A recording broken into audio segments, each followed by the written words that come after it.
السلام علیکم، میں امید کر رہا ہوں آپ لوگ سب خیر و عافیت سے ہوں گے۔ ایکچولی کچھ ریمیننگ اسٹینڈرڈس کے جو ہے وہ وائس نوٹس رہتے تھے، میں امپورٹنٹ ایریاز کے تو وہ میں آلریڈی شیئر کر چکا تھا، ابھی کسی پارٹیسپینٹ نے جو ہے دوبارہ شیئر بھی کیے ہیں۔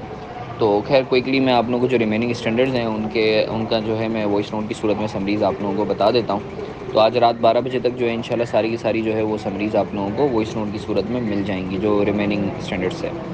تو starting from IS 21 it's about foreign currency translation یا فارن ایکسچینج ٹرانسلیشنز۔ ایکچولی بعض اوقات جو ہے نا وہ بزنسز کے جو ایسٹس ہوتے ہیں یا لائبلٹیز ہوتی ہیں وہ فارن کرنسی میں جو ہے وہ ہوتی ہیں۔ تو اب چونکہ آپ کی جو پریزنٹیشن کرنسی ہوتی ہے وہ اگر میں پاکستانی سینیریو کی بات کروں وہ PKR ہے، تو سوال یہ پیدا ہوتا ہے کہ وہ جو فارن کرنسی میں آپ کے ایسٹس یا لائبلٹیز آ رہے ہیں آپ انہیں کس طریقے سے جو ہے پاکستانی کرنسی میں جو ہے وہ ڈینوٹ کرو گے۔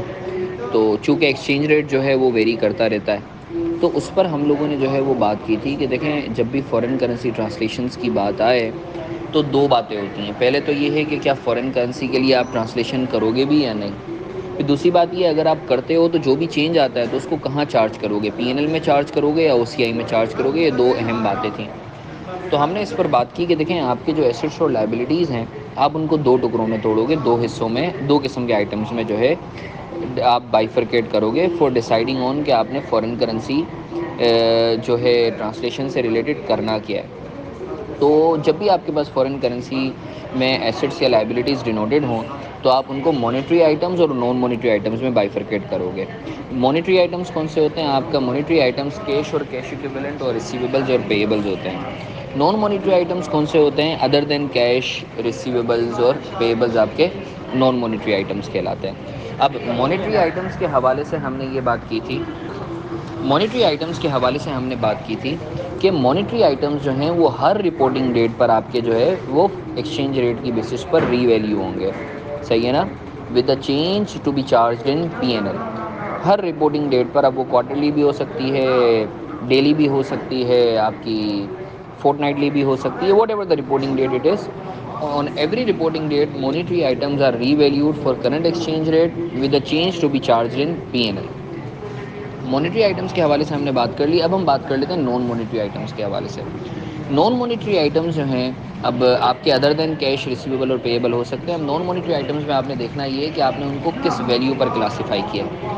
اگر تو آپ نے نان مانیٹری آئٹمس کو کاسٹ پہ کلاسیفائی کیا ہے تو پھر آپ اس کو ری ویلیو نہیں کرو گے رپورٹنگ ڈیٹ پر۔ اگر آپ نے فیئر ویلیو پر کلاسیفائی کیا ہے تو پھر آپ ایکسچینج ریٹ کے لیے ری ویلیو کرو گے۔ اب سوال یہ پیدا ہوتا ہے کہ اس کا جو چینج ہے فیئر ایکسچینج ریٹ کا وہ کہاں جائے گا، تو اس کا جواب یہ ہے کہ فیئر ویلیو کا چینج جہاں جاتا ہے وہیں ایکسچینج ریٹ کا چینج جائے گا، ایکسیپٹ فار ون سینیریو، وہ میں آپ لوگوں سے ڈسکس کرتا ہوں، اس کو میں ایک دفعہ واپس سے ریپیٹ کر دوں کہ نان مانیٹری آئٹمس کے کیس میں آپ نے دیکھنا ہے کہ آپ نے اس کو کاسٹ پہ کیری کیا ہوا ہے یا فیئر ویلیو پہ۔ اگر تو کاسٹ پہ کیری کیا ہوا ہے تو آپ کو ایکسچینج ریٹ کے ڈفرینس سے اس کو ری ویلیو کرنے کی ضرورت نہیں ہے۔ اگر آپ نے فیئر ویلیو پر اس کو جو ہے وہ میجر کیا ہوا ہے یا ویلیو کیا ہوا ہے تو پھر آپ ایکسچینج ریٹ کے لیے بھی اسے ری ویلیو کرو گے، ایک سوال۔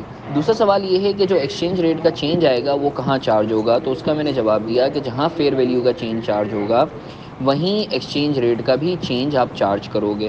فار ایگزامپل اگر فیئر ویلیو کا چینج آپ کا PNL میں چارج ہو رہا ہے تو ایکسچینج ریٹ کا چینج بھی آپ ایکسچینج ریٹ کی وجہ سے جو بھی ویلیو میں چینج آئے گا وہ بھی PNL میں چارج کرو گے۔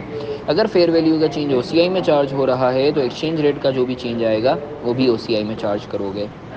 اچھا، یہاں ایک ایکسیپشن ہے جو ہم نے کلاس میں بھی ڈسکس کی تھی کہ دیکھیں ڈیٹ انویسٹمنٹ IFRS 9 کے تحت جو ہے وہ فیئر ویلیو تھرو OCI پہ ہم کیری کر سکتے ہیں۔ اب ڈیٹ انویسٹمنٹ جو ہے وہ آپ کی ہوتی ہے مانیٹری آئٹم، تو ڈیٹ انویسٹمنٹ کو اگر میں نے فیئر ویلیو تھرو OCI پہ رکھا ہوا ہے، اگر ڈیٹ انویسٹمنٹ کو ہم نے فیئر ویلیو تھرو OCI پہ رکھا ہوا ہے تو اس کا مطلب یہ ہے کہ اس کا فیئر ویلیو کا چینج جو ہے وہ OCI میں جا رہا ہوگا۔ مگر یہ ایک ایکسیپشن ہے، چونکہ یہ مانیٹری آئٹم ہے تو اس کا فیئر ویلیو کا چینج بھلے OCI میں جائے مگر اس کا جو ایکسچینج ریٹ کی وجہ سے چینج آ رہا ہے وہ اسٹل PNL میں جائے گا۔ اب اس کے اوپر پھر ہم لوگوں نے السٹریشنز بھی کی، پھر ہم نے انویسٹمنٹ کے اوپر جو ہے وہ چیزیں دیکھیں کہ کس طریقے سے انویسٹمنٹ کے اندر اگر فیئر ویلیو کا بھی چینج ہو اور ایکسچینج ریٹ کا بھی چینج ہو تو ہم کس طریقے سے جو ہے اس کو ہم لوگ کیلکولیٹ کرتے ہیں۔ تو this is it from my side as far as IS 21 is concern. باقی جو دوسرے اسٹینڈرڈز ہیں ان کی بھی میں سمریز آپ لوگوں سے جو ہے بائی ٹو نائٹ میں آپ لوگوں سے انشاءاللہ شیئر کرتا ہوں۔ Thank you.